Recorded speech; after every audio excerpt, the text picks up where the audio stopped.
함께 찬양드림으로 목요 말씀 묵상을 시작하겠습니다. 찬송가 322장 세상의 헛된 신을 버리고 찬양드립니다.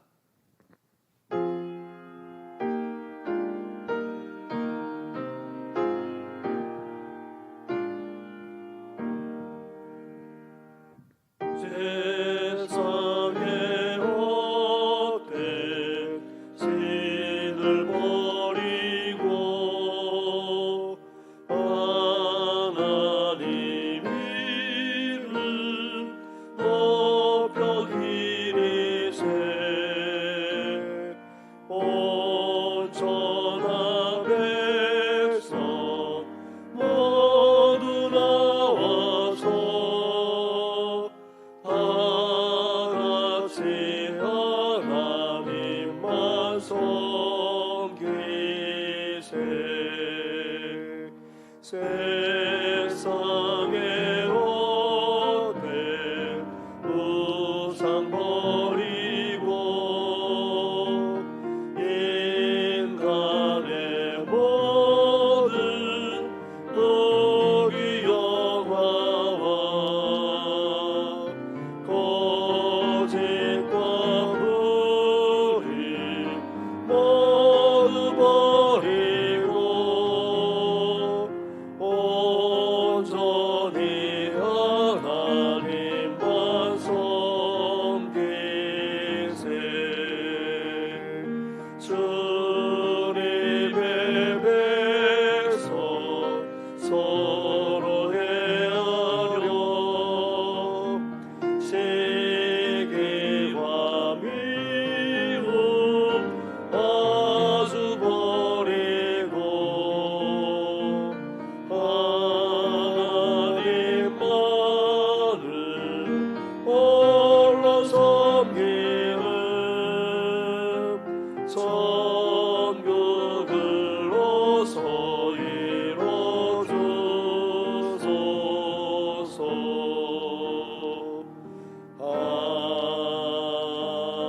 아멘.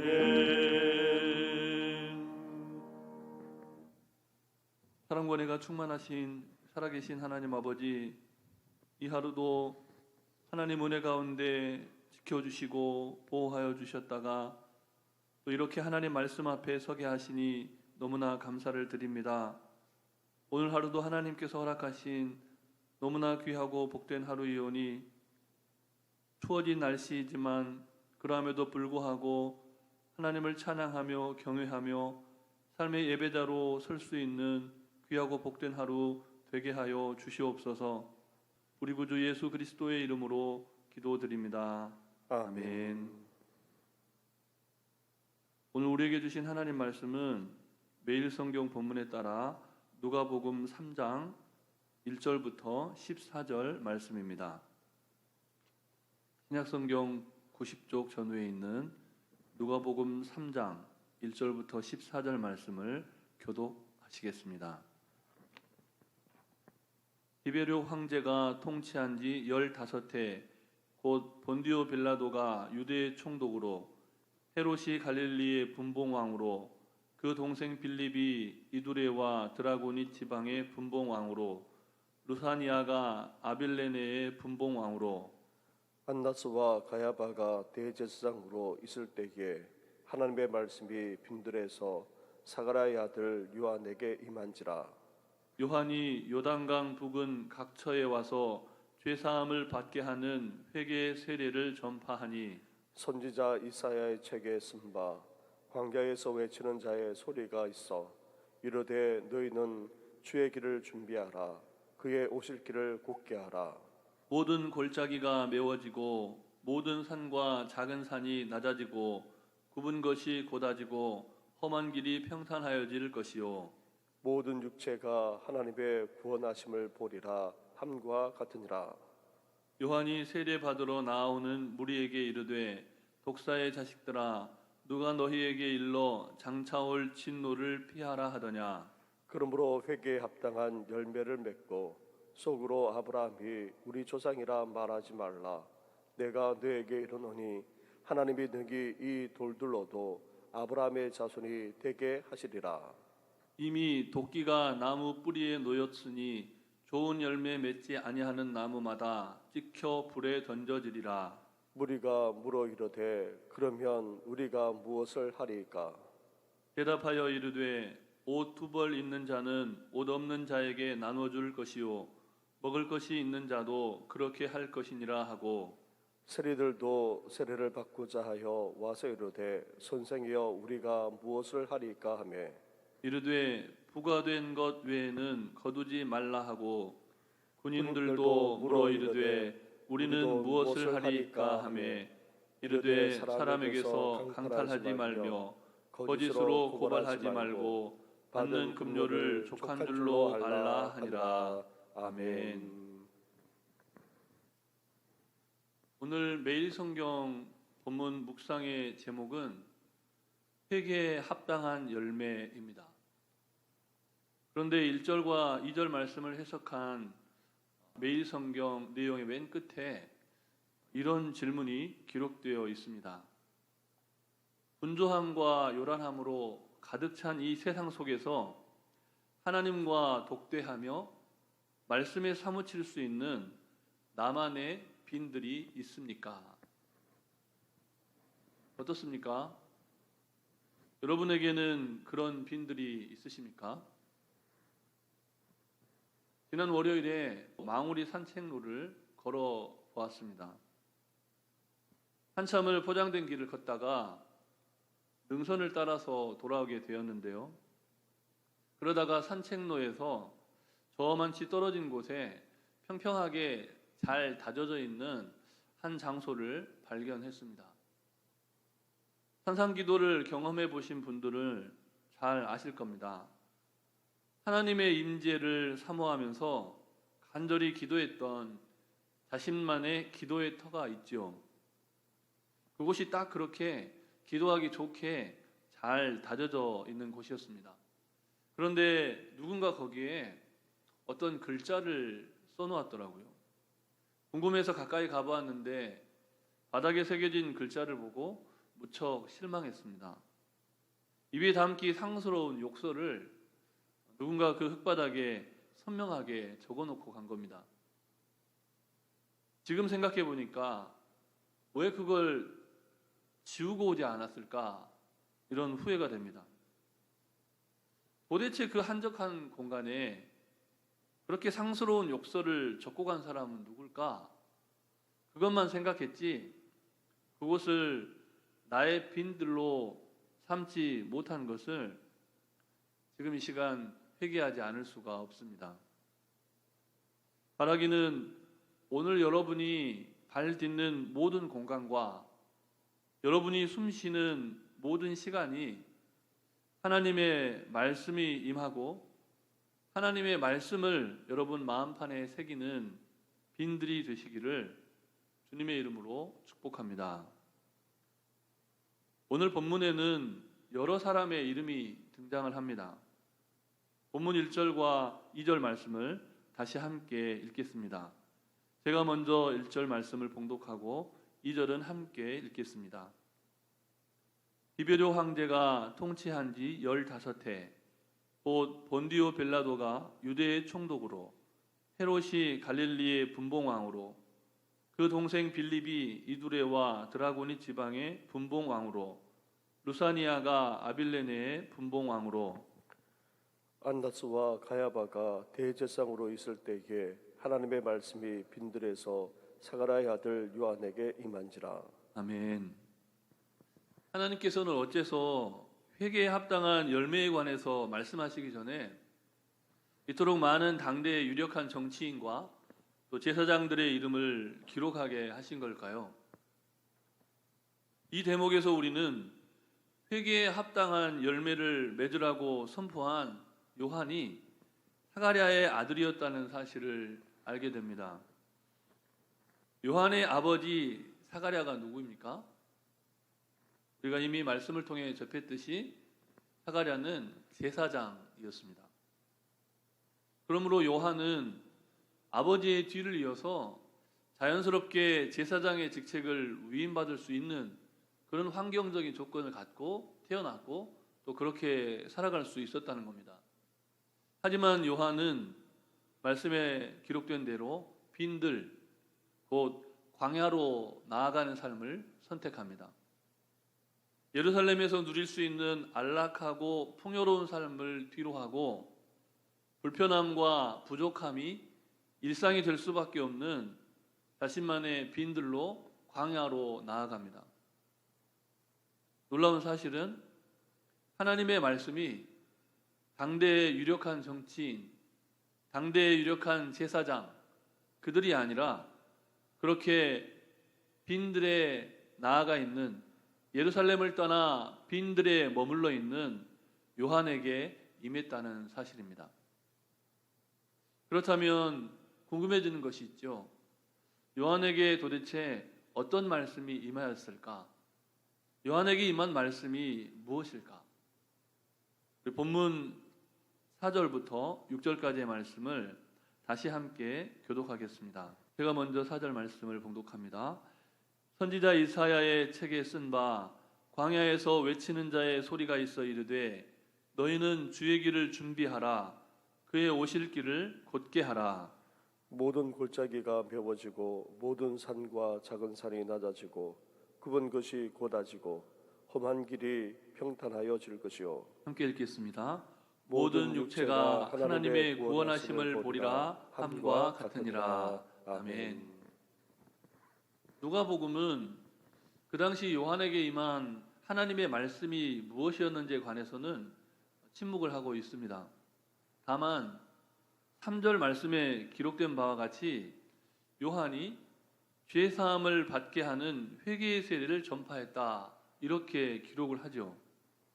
그리고 방금 우리가 함께 교독했던 본문인 4절부터 5절 말씀, 그 6절 말씀까지의 내용을 통해서 요한의 삶이 이사야 선지자의 예언의 성취라는 사실을 가르쳐주고 있습니다.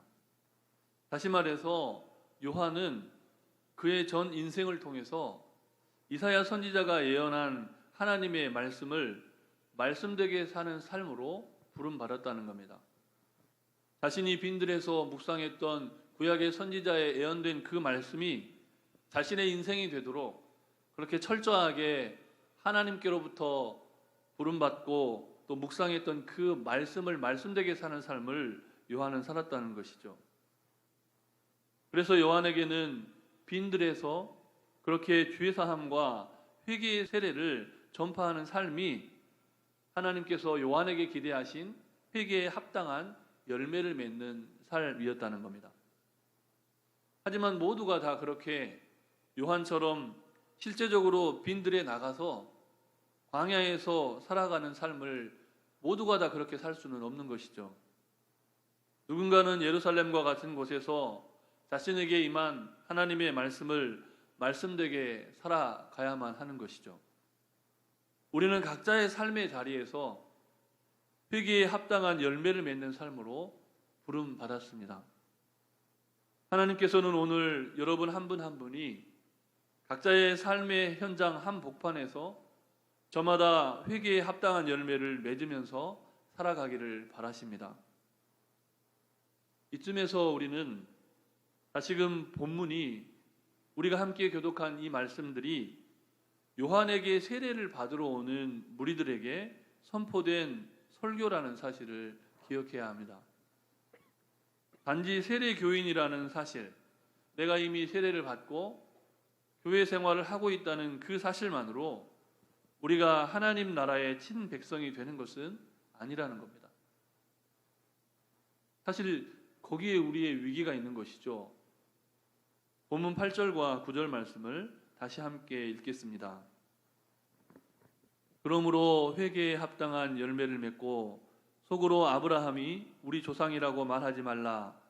내가 너희에게 이르노니 하나님이 능히 이 돌들로도 아브라함의 자손이 되게 하시리라. 이미 도끼가 나무 뿌리에 놓였으니 좋은 열매 맺지 아니하는 나무마다 지켜 불에 던져지리라. 아멘. 우리가 받은 세례는 그 자체로 죄사함의 효력이 있는 것이 아닙니다. 죄사함을 받게 하는 회개의 세례라 함은 자신이 이제 예수 그리스도를 믿음으로 말미암아 자신의 죄를 회개하고 공식적으로 눈에 보이는 형태로 표현하고 헌신하는 의식입니다.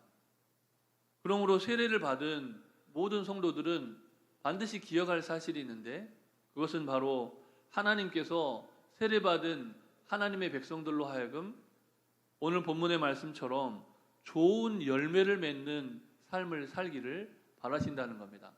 바꿔서 말하자면 모든 그리스도인들은, 특별히 세례받은 그리스도인들은 좋은 열매 맺는 삶으로 초청받았다는 사실입니다. 이 사실을 기억해야 한다는 것이죠. 그렇다면 하나님께서 세례받는 성도들에게, 부름받은 하나님의 백성들에게 바라시는 좋은 열매가 무엇입니까? 그것이 바로 오늘 우리가 묵상하고 있는 회개에 합당한 열매입니다. 회개에 합당한 열매라는 겁니다. 그리스도인으로서 하나님 앞에 새로운 삶을 살기로 결단하고 세례받은 그리스도인으로 살아가고자 헌신한 하나님의 사람이라면 저마다 회개에 합당한 열매를 맺으면서 살아가야 한다는 겁니다. 아무쪼록 여러분의 인생의 빈들에 임하시는 하나님의 말씀에 매 순간 순종함으로써 말씀을 통하여 여러분 각자에게 깨닫게 하시는 회개에 합당한 열매, 저마다 그 회개에 합당한 열매, 곧 하나님 보시기에 좋은 열매를 맺는 복된 이 하루가 되시기를 주님의 이름으로 축복합니다. 아멘. 주신 말씀을 기억하시면서 잠시 합심하여 기도하실 때 먼저는 회개에 합당한 열매 맺는 삶을 살 수 있도록, 좋은 열매 맺는 신앙인이 될 수 있도록 기도하시고, 교회와 가정과 다음 세대를 위해서 코로나19의 근절과 치유와 회복을 위해서, 통일 한국 민족 복음화 세계 선교를 위해서 우리 함께 기도하시겠습니다.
우리와 함께 하시는 예수 그리스도의 이름으로 기도드립니다. 아멘.